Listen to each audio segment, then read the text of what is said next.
école de la délivrance. Est-ce que c'est biblique?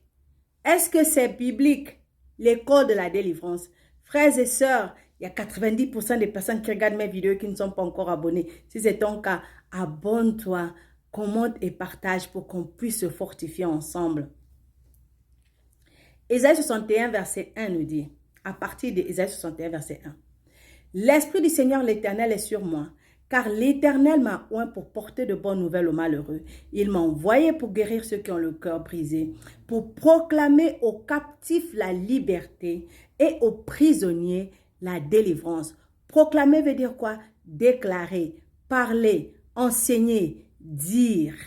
Donc, ça c'était la déclaration de mission de Jésus. Donc la liberté des captifs est proclamée. Ce n'est pas une prière, c'est quelque chose qui est dit, c'est quelque chose qui est enseigné, c'est quelque chose qui est parlé. Donc, tu ne pries pas les prières de délivrance. Tu n'as pas besoin de prière de délivrance. La délivrance est un enseignement parce que la délivrance est enseignée. Pour que les hommes puissent écouter. La foi vient de ce qu'on entend. Ce qu'on entend vient de la parole de Dieu. La délivrance, c'est la bonne nouvelle de Jésus-Christ proclamée à ceux qui ne sont pas encore sauvés. Pour que lorsqu'ils entendent cette bonne nouvelle, qu'ils croient dans leur cœur que c'est la vérité. Et quand ils ont cru dans leur cœur et qu'ils ont proclamé de leur bouche Jésus-Christ leur Sauveur et Seigneur, en ce moment, ils sont délivrés. C'est ce que Romains chapitre 10, verset 9 nous dit. Donc, quand tu as reçu le salut, tu es délivré. Tout ce monde qui font des prières de délivrance, quel verset dans la Bible a dit qu'un homme doit te délivrer? Ou même que toi-même tu dois te délivrer? Ou que toi-même tu peux te délivrer? Aucun verset n'a jamais attribué la délivrance à un homme. Aucune personne ne peut délivrer un autre être vivant. Jamais. Aucune personne ne peut délivrer un autre être vivant. Ce n'est pas possible, jamais de la vie. Exode chapitre 6, verset 6 nous dit. C'est pourquoi dit aux enfants d'Israël, je suis l'Éternel, je vous affranchirai des travaux dont vous chargent les Égyptiens, donc le monde. Je vous délivrerai de leur servitude et je vous sauverai à bras étendus et par de grands jugements. Je vous prendrai pour mon peuple, je serai votre Dieu et vous saurez que c'est moi, l'Éternel votre Dieu, qui vous affranchit des travaux dont vous chargent les Égyptiens.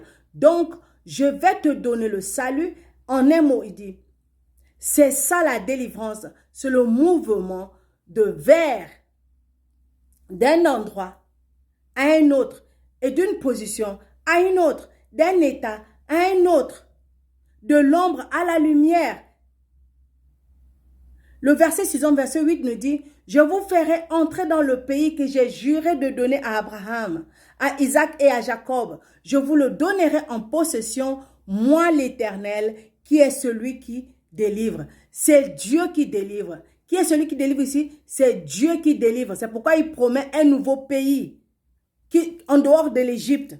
Parce que lorsqu'on n'est pas encore sauvé, on vit dans l'Égypte, on vit dans le monde. Et lorsqu'on accepte Jésus-Christ comme notre Sauveur et Seigneur, en ce moment, on quitte l'Égypte, on rentre dans la terre promise, dans le pays promis par Dieu. C'est ça la délivrance. C'est pourquoi maintenant, alors regardez l'accomplissement de ces promesses qu'on vient de voir dans l'Ancien Testament. Colossiens chapitre 1, verset 12 à 13 nous dit, « Rendez grâce au Père qui vous a rendu capable d'avoir part à l'héritage des saints dans la lumière, qui nous a délivrés, délivrance, qui nous a délivrés de la puissance des ténèbres et nous a transportés dans le royaume du Fils de son amour. » Qui nous a délivrés? C'est le Père, c'est pas moi. C'est pas toi, c'est pas le pasteur, c'est pas n'importe qui, c'est Dieu qui délivre, à qui on rend grâce, on rend grâce au Père. Pourquoi on lui rend grâce? Parce que c'est lui qui nous délivre. Les gens disent, mais c'est Moïse qui est allé dire à Pharaon, laisse mon peuple partir. C'est vrai parce que c'est un envoyé de Dieu qui dit aux gens que tes péchés sont pardonnés. Et quand ils croient ce message, Jésus délivre. C'est pourquoi Jésus a dit dans Marc chapitre 16, il dit, Marc chapitre 16, verset 16 à 17, il dit, « Celui qui croira et qui sera baptisé sera sauvé, mais celui qui ne croira pas sera condamné. Voici les miracles qui accompagneront ceux qui auront cru. Donc toi et moi qui sommes sauvés aujourd'hui, en mon nom, ils chasseront les démons. Ils parleront de nouvelles langues. Toi, tu chasses des démons. Toi, tu chasses les démons, mais c'est Dieu qui accorde la délivrance. Luc chapitre 4, verset 19. Pour proclamer aux captifs la délivrance et aux aveugles le recouvrement de la vue, pour renvoyer libres les opprimés, pour publier une année de grâce du Seigneur. Nous prêchons la liberté. Nous ne prions pas. Nous prêchons la délivrance. Nous ne prions pas. La délivrance n'est ni une prière, ni un service, ni un jeûne, ni un ministère. Il n'est pas une école. La délivrance, il n'y a pas de ministère de délivrance dans la Bible. De la Genèse à Apocalypse, la délivrance, c'est la responsabilité du Père parce que la délivrance est prêchée pour que les gens puissent croire, pour être sauvés. Le salut, c'est la délivrance. Dans les ministères que Dieu a donnés à l'Église, il n'y a pas de ministère de délivrance. Quel ministère a-t-il donné? Il a donné apôtres, prophètes, évangélistes, pasteurs et enseignants. Éphésiens chapitre 4, verset 11 à 16 nous parle de cela. Mais je vais lire Éphésiens chapitre 4, verset 11. Il dit, et il a donné les uns comme apôtres, les autres comme prophètes, les autres comme évangélistes, les autres comme pasteurs et docteurs. Pourquoi?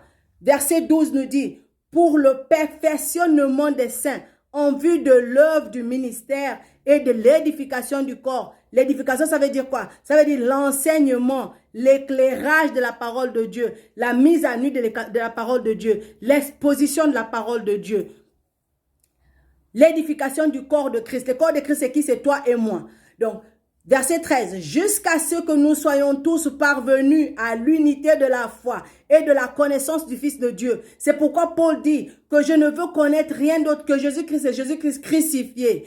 Pourquoi? Parce que c'est de là que vient ta sagesse, c'est de là que vient ton intelligence, c'est de là que vient ta force, c'est de là que vient ta puissance, c'est de là que vient ton autorité spirituelle.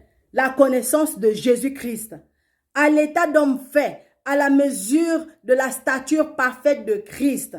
Donc, la délivrance est un rajout au travail accompli à la croix de Jésus-Christ, ce qui est une insulte, ce qui est une abomination, c'est vraiment réduire en rien ce que Jésus a fait pour toi et moi à la croix. Arrête de croire au ministère de délivrance.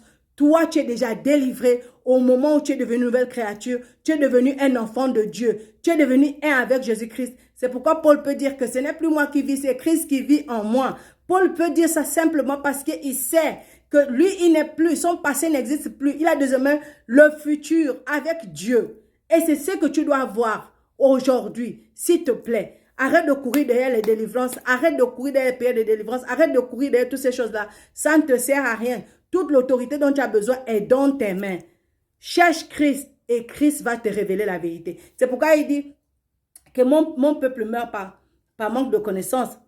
Si tu ne connais pas, comment tu vas utiliser ce qui est dans tes mains?